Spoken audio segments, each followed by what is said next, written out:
Hello everyone and welcome to a sunny Kirkistown in Northern Ireland for the first of two races today for the Northern Irish Saloons and Seat Leons. It's the 2-litre turbo Seat Leon Super Cup cars that have found their way to the front of the grid ahead of this first race, but it's an eclectic mix of cars set to do battle around the high-speed circuit.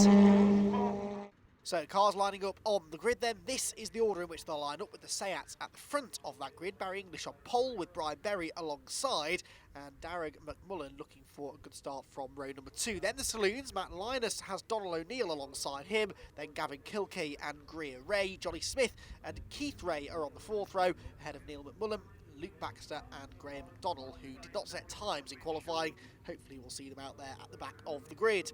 So red lights go out then, away we go. The launch towards the first corner begins, and a brilliant start made from row number 2 of the grid there from our onboard camera car. That's Greer Ray, the rear-wheel drive BMW.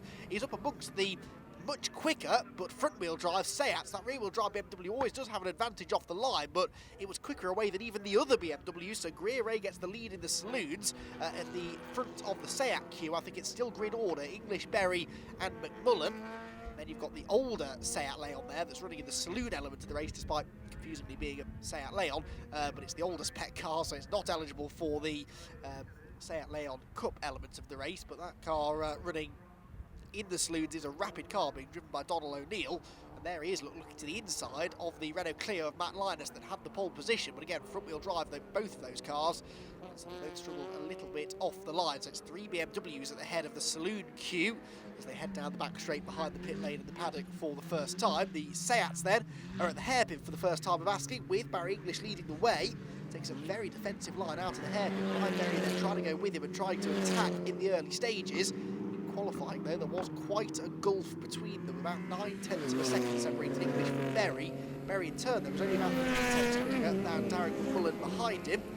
Got Greer Ray, we're on board with the number 2 car going down into Debtor's Dip, flicks into the left-hander. Already the Saloons losing touch with the Seats that are capable of lapping about 6 or 7 seconds a lap quicker than these much more production-based saloon cars. There in 3rd position is Johnny Smith, so he's also had a good start using the rear-wheel drive advantage of the BMW to leap up the order a little bit. So Ray leads the way, and in 2nd place, I'm trying to figure out which of the BMWs that is in 2nd position, because there are several of them in the race, but yes it is, it's Gavin Kilkey. So Gavin Kilkey from 6th on the grid overall, which was 3rd of the Saloons, was actually the best starting of these 3, but he's ended up in 2nd place. That shows you how good the start was for Greer Ray. Meanwhile, the Seats are at play already. Brian Berry definitely applying the pressure here in the early stages. Seems every bit as quick as Barry English, if not slightly faster. But where does he make his move? They're dropping Darragh McMullen now slightly, the number 17 car, who we're on board with now. Through the first turn, down into the braking zone at Colonial. Meanwhile, side by side here for the lead of the Saloons. On the contact on the pit straight, and around goes Johnny Smith. Greer Ray spins as well, and they're parked right across the middle of the road with the rest of the pack bearing down on them. Thankfully, the yellow flags have gone out. The marshals were right on top of that, but Greer Ray now rejoins right at the back of the field. Only 1 car behind him, and that will be Johnny Smith, and they both end up tangling whilst fighting for the race lead. That presumably now hands the race lead over to Gavin Kilkey, who was in between them somewhere, and this now I think becomes the fight for 2nd place, with the Renault Clio of Matt Linus, the pole sitter, back up into P2. On board then once again with Greer Ray as he turns through Colonial, and there damage to the back unfortunately of the 11 car of Johnny Smith, so it looks as though he may play no further part in this race, depends how bad that damage is. But Johnny Smith in strife then in the early stages. Seats back across the line, still very close together indeed between the top 2. Barry English and Brian Berry, there they go. Look, these 2-litre turbo front-wheel drive Seat Leon Super Copa cars, a one-make championship that used to run across Europe and indeed in the UK as well. Both for these and actually the previous generation of Seat Leons, and a very, very popular sort of junior tip-top formula was the Seat Leon Super Cup. Lives on here in Northern Ireland with the Irish Seats, and these two replicating the close quarters racing we regularly saw from the main championship all those years ago. English 2-litre turbo engine just propelling it down this back straight at real breakneck speed. There's Barry English then, out of the hairpin once again, pulling away now from Brian Berry. That's nearly a 2-second, in fact probably over a 2-second advantage that he's got. Black and white warning flag going out to Neil McMullen as well. So Mullen, unfortunately, is looking as though he's possibly going to get, well, he's been warned for exceeding track limits. It's Neil and Derek McMullen in that car. They're sharing the number 17 machine this weekend. So I'm now being told it's Neil that's in the car for the first race. So Neil McMullen, according to the timing screen at least, is in for this one. Derek McMullen hoping to be in for race number 2 later on. So they're sharing the number 17 car, and right now it is running in third position, albeit somewhere behind the leading 2 Cooper class cars. Here is Neil McMullen, as we now know it is in the 17 machine. Races his way down the back straight. Look at the saloon battle that's going on in front of him though. Donald O'Neill to the outside of Matt Linus in the Clio.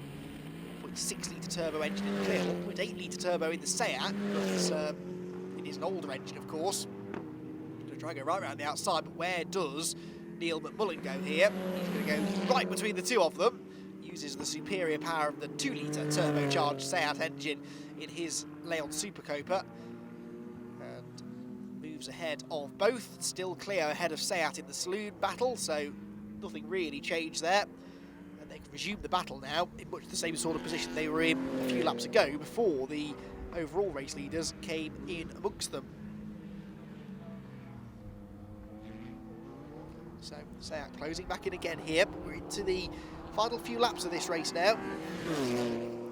If Donald O'Neill's going to do this, and I think he can do it, he just needs to time his run a little bit better. He keeps on getting this great run onto the back straight, but can't go anywhere with it, so it's the hairpin, I think, or maybe even up towards Colonial where he could make a move. It never seems close enough at the end of the straight. He's fully alongside on this occasion though, I think down the back straight, so this might be his best opportunity yet. Donald O'Neill then trying to pull himself alongside, goes to the outside line, but Linus has the inside and should come off the corner better, which he does. The Seat gets back in that slipstream again. Puff of white smoke from the back. Black and white warning flag goes back in again now, so they're warned to Neil McMullen, excuse me, about his track limits infringement. Seat then hunting around in the braking zone, ducking and diving over the bumps. Clio three-wheeling its way through Colonial is making a very, very strong appearance here. It's not a car that Matt has a huge amount of experience in, so he's still sort of learning the ropes, but he's a good driver, and the car we know is quick, so he will only get quicker from this point on, which is ominous for Donald O'Neill, who's struggling to get past him anyway. The back straight they go towards the hairpin, and he's not fully alongside this time, so I don't think he's going to get another chance to overtake on this particular occasion into the hairpin. Neil McMullen has nobody to overtake for the time being, although he is starting now to catch the back of the saloon grid once again. Across the line goes the Clio and the Seat. The BMWs in this race, by the way, they have their own championship as well. Greer Ray is leading that championship coming into this round by 9 points over Gavin Kilkey. So the battle that they're having is taking on some extra significance as well. And of course it's Kilkey that's ahead at the moment after Greer Ray's spin earlier on. Doesn't particularly affect these two though. They are battling for the Saloon Championship, not the BMWs quite clearly. So they're only really occupied with each other. There they're out to the final corner. Comes the race leader down to the start-finish line to start what should be the final lap of the race. Yep, last lap board just goes out in time. Barry English then onto his final tour of the 1.5 mile Kirkistown circuit. Goes on the inside of Greer Ray. In fact, he's going to go a second lap down. It's not that often that you see that happen.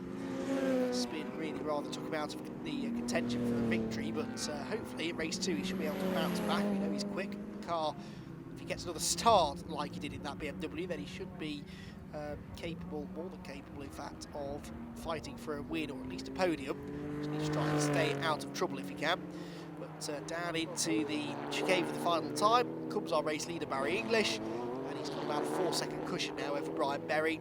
Really started to eke that gap out through the traffic, and he's not even in sight. Brian, there he goes, just overtaking Greer Ray now. So into the final corner then, Barry English in the number 10 Seat Leon Supercopa, comes out of the hairpin for the final time, 16 laps in the book, and Barry English led every single one of them across the start-finish line. He takes the checkered flag now and is victorious in our first Seat race of the day. Second place for Brian Berry, third will go the way eventually of Neil McMullen, and then will it be Matt Linus or Donald O'Neill that win in the Saloons? Well, the Seat result first, English takes the victory from Brian Berry in second, and Neil McMullen rounds out the runners in third. Then in the Saloons it was Linus. He held on by about 3/4 of a second in the end over Donald O'Neill in second. Gavin Kilkey was in third, Greer Ray fourth, and Luke Baxter in fifth. So Kilkey takes some points out of Greer Ray in the championship battle.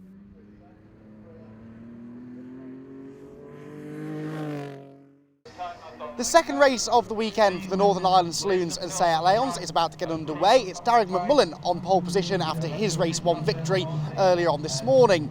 The best of the battling arguably was in the saloon category in race 1, and that's a battle that looks set to rage throughout the duration of race 2 as well. So a slight mix of the grid this time around then. Darren McMullen is now at the wheel of the number 17 car, and he is on pole position, with Brian Berry and Barry English second and third, a reversed grid therefore for the Seats. In the Saloons, it is Matt Linus on pole position in his Clio, Gavin Kilkey's rear-wheel drive BMW alongside, then Donald O'Neill and Johnny Smith, with Greer Ray, the fast-starting Greer Ray, fifth for this one, ahead of Keith Ray and Luke Baxter in the Civic. So race 1 was very entertaining, particularly in the early laps. What does race 2 have in store for us? Away we go. Good start made again by the rear-wheel drive BMWs. Through they'll come, and it's going to be, I think, the number 11 of Johnny Smith that gets the saloon lead, and he's actually into third place already overall as they go into the first corner, ahead of, I think that's Brian Berry, isn't it? So the order in the Seats appears to be, on 40 long, I think it'll be English ahead of McMullen, ahead of Berry. Then in the Saloons, it's Johnny Smith that leads the way. Second place is, I think that's 71 Gavin Kilkey in second, yes it is, and then third for Greer Ray. So the three BMWs again have got themselves to the front, but in a different order this time around. Then Donald O'Neill, so Donald O'Neill crucially is ahead of Matt Linus in the Clio. Remember, he spent most of race 1, or all of race 1, trying to get past the Clio and never was able to do it. Where is the Clio? There it is. It's some way back, so not a good start at all there for Linus. He's got some real work to do. Front of the field though, it is the race 1 winner Barry English that's already got himself ahead of Darren McMullen in second. Third place Brian Berry. Then they got back to the Saloons. 11 from 71 from 3. So Smith from Kilkey and Greer Ray, the order in the top 3. Then O'Neill. Then Keith Ray, I think Blackbeard is next. Of Linus and the Civic of Luke Baxter. We're on board with the pole sitter in the saloon element of the race. Matt Linus is Clio. Powers his way across the start-finish line then and into the first corner. The saloon part of the race is once again, I think, likely to be where most of the action is here, down into the braking zone at Colonial. Donald O'Neill already fishing around trying to find a way past Greer Ray. Hasn't had quite such a spectacular start this time, but it was still a good getaway. Leapt himself from 5th on the grid to 3rd into the first corner, but the best of the starts by far made by Johnny Smith, who started only 1 place ahead of Greer Ray, but actually got past 2 or 3 extra cars because he was briefly ahead of one of the Seats. Oh, O'Neill at the inside of Greer Ray into the chicane. That was a nice move. Oh, and a spin for Johnny Smith's gone round for the race lead. Johnny Smith has lost it at the chicane and will rejoin, but right at the back, and unfortunately for Johnny, it's been a bit of a trying weekend for him. The spin that he had in race 1, this one was self-inflicted, and he's dropped out of the lead, and Donald O'Neill therefore now finds himself all of a sudden in second position. It was a nice move that he made against Greer Ray to get into third position, and then Johnny Smith threw away the race lead, so now only 1 BMW between the Seat and the race lead. That BMW is being piloted by the very rapid Gavin Kilkey, who's looking to try and take over the Saloon Championship lead in this race potentially, or BMW Championship lead I should say, away from Greer Ray. Of course there's only 1 position between them now, in BMW terms that is. So the Seat is running to a slightly different class, all within the saloon part of the race, but they do run to their own point systems, and I think with that in mind, Kilkey didn't want to put up too much of a fight, and he lets Donald O'Neill get the inside line fairly easily into Fisherman's, so through he goes. Right, battle on our hands now for second place in the Cupras, and a big lock up there for Darren McMullen as he tries to fend off Brian Berry here. Brian knows that in race 1, at least in the early stages, he had the speed to go after Barry English and was really harrying the eventual race winner. It was only really midway through when they started catching the back markers that Barry was able to pull away. Brian Berry now has to get past McMullen before he can even think about going after the leader, who already is several seconds ahead. So this might be the race really for second position. I don't think there's much catching Barry English in this one now. First race by just about 4.5 seconds. In this one he's already a good 3 seconds or so ahead, I'd say, as they go through Fisherman's. Brian Berry frustratingly staring at the back of that very well prepared number 17 Seat, but he'd rather not be seeing it in front of him. He'd rather be admiring it in his rearview mirror. Takes a nice line through the chicane, lots of curb use. They don't even bother going to the edge of the road. Even the race leader, Barry English, I think it's so just ingrained in their brains that they need to drive defensively down that back straight that even when they're on their own, they drive down the middle of the road. Very, very close there under brake from them. McMullen cocks a rear wheel, so too does Brian Berry. Can Brian get the switch back? No, still the 17 car hangs on. Linus needs to start really thinking this through. Where is the best opportunity to make the move? The Seat looks really strong through this chicane, or at least it did earlier on in the race. What's the run like this time? Linus are on board with him now, so we'll see who takes more curb. Pretty even on the way in. Slightly tighter line actually by Linus through the second part, but actually O'Neill still comes off the corner better. Now we're in the slipstream. Are we catching the Seat? Not that noticeably, in fairness, so Donald O'Neill's found a bit of extra performance from that 1.8 litre turbo Seat engine, but so much later on the brakes is the Clio. Oh, it's too late on the brakes, and straight on at the hairpin he goes, and he will lose second and third positions potentially, certainly second place, because Gavin Kilkey's gone through, and now Greer Raples up alongside as well to try and move back into P3. So Matt Linus, just a mistake there, forced himself almost into the error. He should be able to fight back, I think, on the inside of Greer Ray into Detter's dip, which indeed he does. So he's still third, but there is now a car between himself and Donald O'Neill, the race leader, which he now once again has to get past. And I don't know that he's going to have enough time to do that. So late on the brakes there, just trying to do something about the Cooper in front, and in the end couldn't stop his own car. So Matt Linus back down into third position. They both sort of held each other up there now, so actually Gavin Kilkey's a bit closer to Donald O'Neill than he was a couple of laps ago. Linus has a lot to do once again. He managed to get past Kilkey reasonably quickly earlier on. We didn't see the move, but it didn't take him long. He was through within a lap or so, so we're hoping to recreate that again here if he can. Down into the braking zone, he's looking to the inside again. Clear once more. This time it looks like he will make the corner.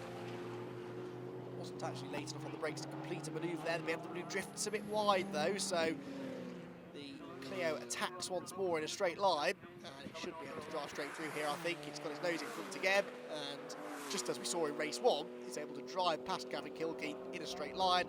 So just like that, Linus is back into second place just over a lap after he lost that second position, and still not that far behind Donald O'Neill. So O'Neill certainly not home and dry in this one just yet. Into the Fisherman's right-hander.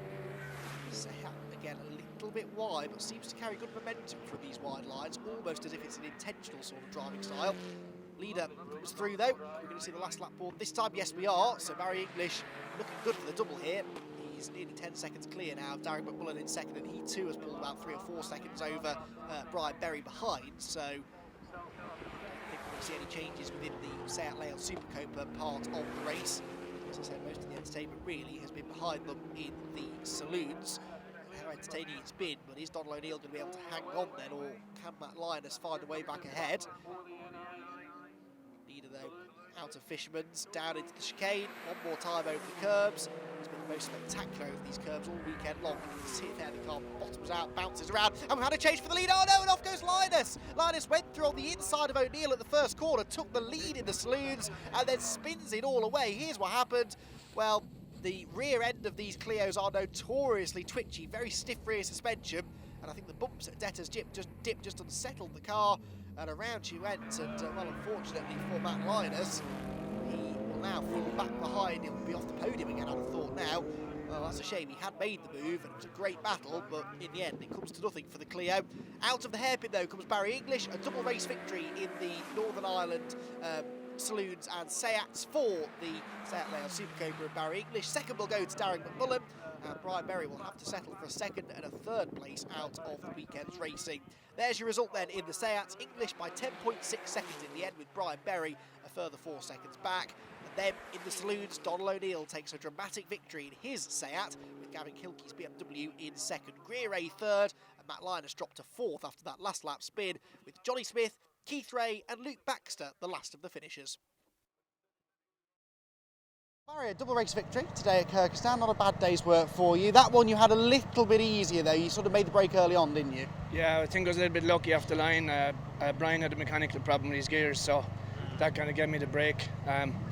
These cars are very similar, so the start is kind of key. It's really hard to pass them in a race, so once I got that, I knew it was kind of, once I had no mechanical fails myself, I knew I was in luck. But yeah, it's been a good day. It's nice to get back-to-back wins. Maybe a few less cars here today help, but we'll always take the wins when we can get them. They're great cars as well, aren't they? It's good to see them out here. It's a car you don't see that much of, certainly over in England. You can really stretch the legs around here, can't you, as well, with the long straights and the sweeping corners? Yeah, we normally race in Mondello. There's two tracks, there's a national and an international, and it's much shorter between the bends. This track is really, really good for this car. They're a super car, they're bulletproof, they're race made by Seat and the Seat factory, so they're all identical, and it's really, really lovely car to drive. We did over the Nürburgring there a few weeks ago now, and it was just phenomenal over there. Really, really nice. Well, you've been the man to beat this weekend. Congratulations on the 2 wins. Thank you very much. Thank you.